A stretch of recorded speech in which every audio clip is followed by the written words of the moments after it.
launched a sweeping plan to increase 20-fold the amount of artificial intelligence computing power under public control over the next 5 years. Sorry, any more? Any more help? Labour's plan to unleash AI, mainlining it into the veins of the nation. There we go. Not the greatest allegory. Includes a personal pledge from the Prime Minister to make Britain the world leader in a sector that has been transformed by a series of significant breakthroughs in the last 3 years. What is this actually going to Still turn any into? clue?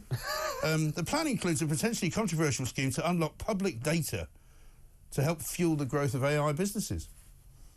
Anything? I don't think he knows, though, does he? The guy that's written this, Robert Booth, the technologist, he doesn't even know what he's talking about. Ministers believe AI can help tackle Britain's anemic economic growth and deliver, according to its own forecasts, an economic boost rising to up to £470 billion over the next decade. Wow! With what means? You know, doing what? With, you know, it's an action plan. I mean, it might as well be written by the government. Ministers believe AI can help tackle Britain's anemic economic growth. By doing what? Do we really think Keir Starmer knows? I mean, it's just rubbish, isn't it? I'm not even going to tear it up anymore. I'm just going to chuck it away. Well, it's that classic thing, isn't it, which you politicians, you get really attached to the idea there's going to be some sort of technological explosion of innovation which will solve all of their problems without them having to do anything. Yeah. And I think he's falling victim to that. And I think the trouble is, these people have been in politics all their lives, right? So they actually think that kind of statement means something, right? And if they say it will happen. Yeah, but look at what we're going to do. And you go, well, what are you going to do? And they can't tell you. Yeah, well, we're going to create £470 billion worth of goods and services. Are you? Wow. But my worry about all of this AI, right, is the story in the Mail, which I think puts paid to all of it. It basically suggests that 4 out of 10 people in this country always stick to the same washing settings on the washing machine because you're scared of using the wrong one.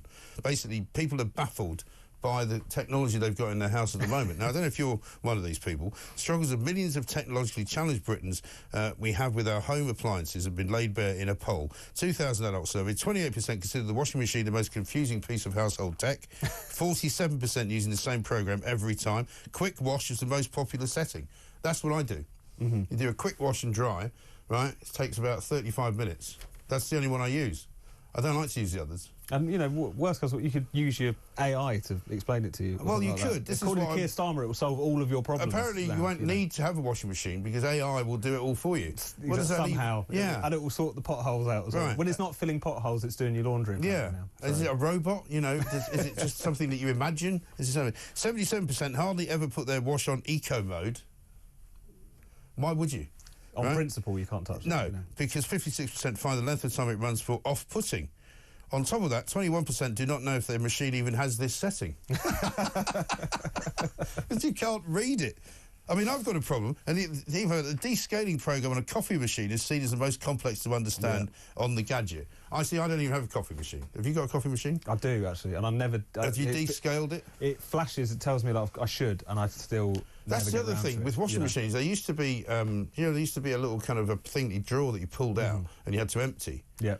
I don't do that anymore, and I'm not sure if that's a problem because I don't know if I've got a washing machine now that you don't have to do it with. Yeah, I haven't used that drawer. I haven't even. The drawer. It fills me with dread even thinking about opening that. Yeah, air fryers, tumble dryers, dishwashers, also confuse people. I've got my family have got an air fryer. I've never used it. A bit frightened of it. I feel like we need. This is where Keir Starmer's plans for a technological boom can help. You know, they can explain all of your household appliances. This is where it's all going to go wrong. Well, he'll probably say if you ask him, "Oh yeah, you can just program it all on AI." Yeah.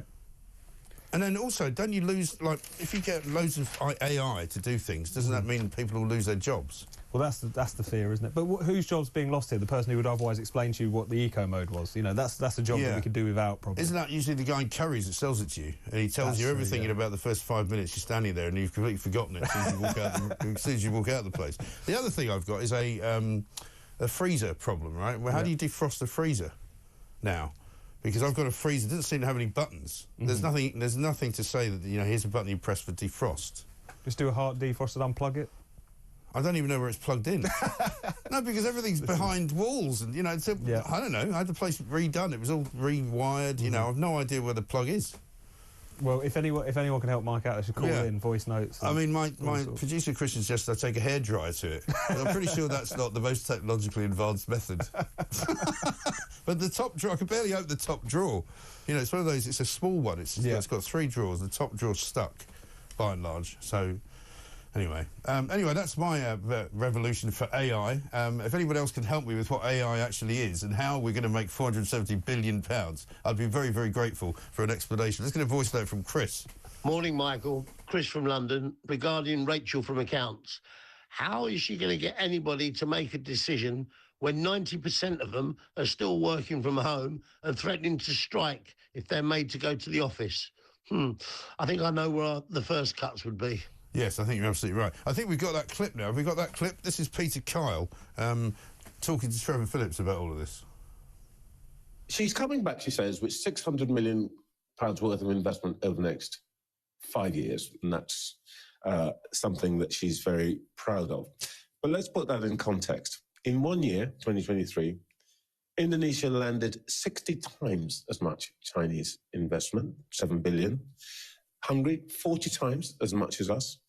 Peru, 30 times as much as that 600 million. It's not much to write home about, is it? It's the start. It's a start. Thanks, guys.